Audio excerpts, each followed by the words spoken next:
Ladies and gentlemen, my friends, welcome back to Pouring Whiskey. Today, let's talk char and toast level. So, two Penelope store picks. One from a good little store down in Maryland, S&W Liquors. Straight bourbon whiskey from Penelope, toasted barrel strength. A char number 5 and heavy on the toast. Proof 116.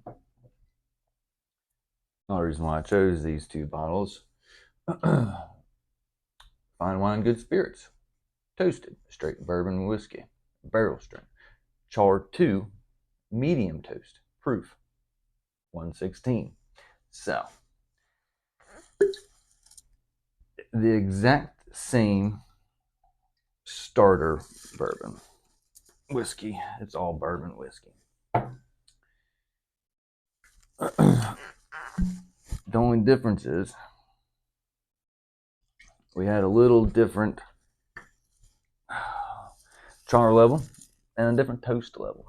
So let's talk about those.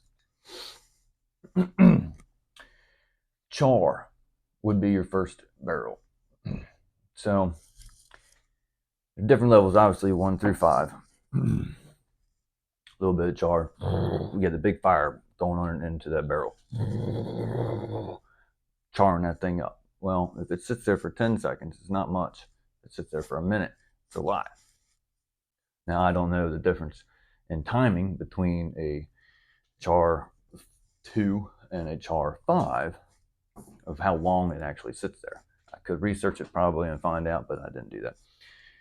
Then, after it's aged for 4 years, it goes into a new toasted barrel, which is obviously very, they just kind of toast it a little with the fire. It's not charred, it's just a little, it's like a nice little flame to it.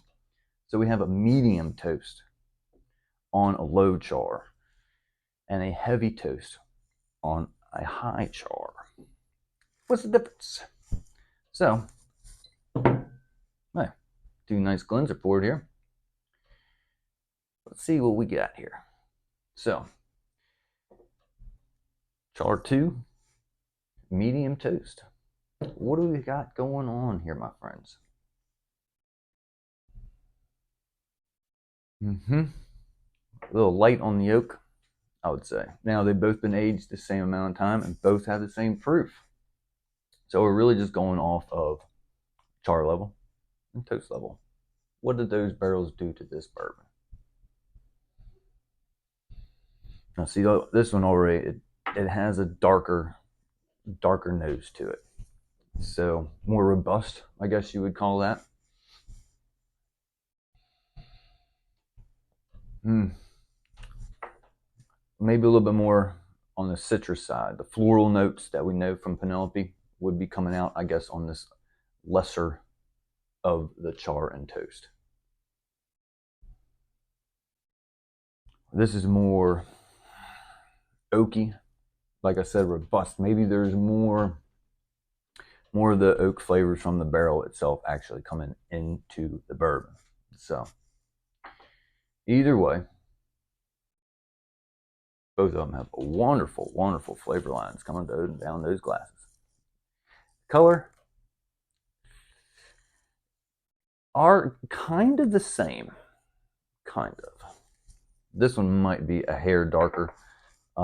Bottle-wise, I bought this one a little bit more recently, so in the bottle you can't actually tell that much either. So, best way to tell, the tongue.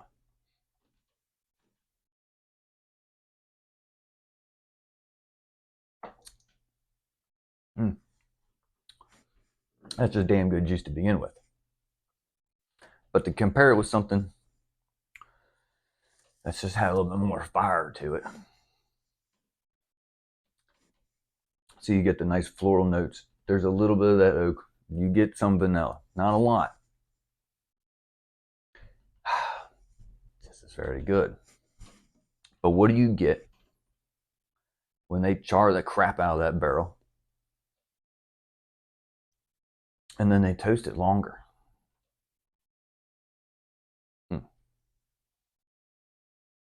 Well,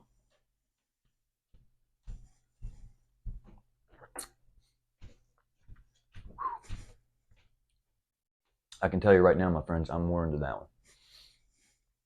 It's just, it's like a pungent flavor that's perfect. Now, I've always said P is for perfect, but this has a little bit more flavor. It almost seems like it's aged even longer, which it's not. They're both aged 5 years. Um, this has a little bit more flavor to it, a little more oak, a little more barrel on it. I'm not saying I don't like this because this is fantastic.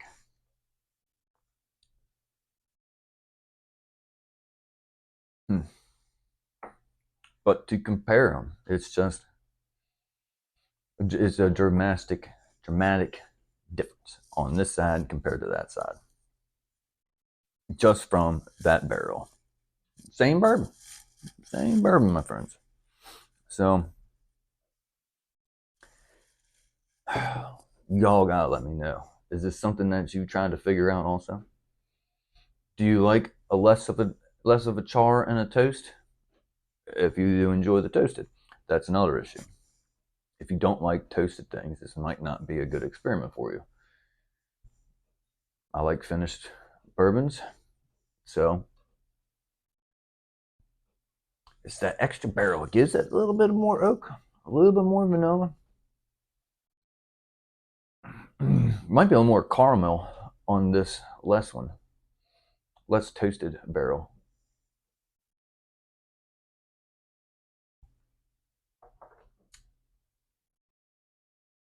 I think there is a little more caramel on that side.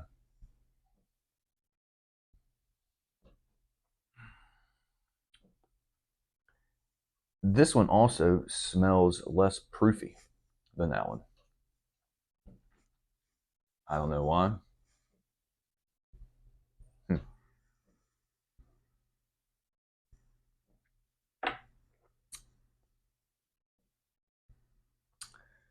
Definitely a little bit more oak on this side, which I do not have a problem with.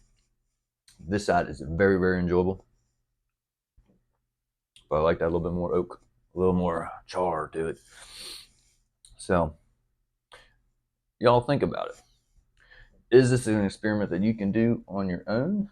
Um, I guess not with the exact same two bottles. That could be a little difficult for some people. Um, Obviously, one nice thing when this store they bought that barrel, they had the whole entire barrel to themselves, to that store itself. You know, one store owner in Maryland. Once you get into the Pennsylvania side, it's all state run. So the state kind of bought this barrel and distributed throughout whichever stores that I guess that they wanted to.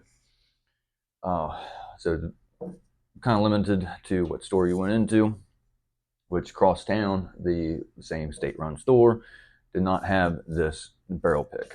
They had a different barrel pick, which this store did not have. So it's kind of a pick and choose, I guess, what you would have to do. But hey, that's why we bourbon hunt.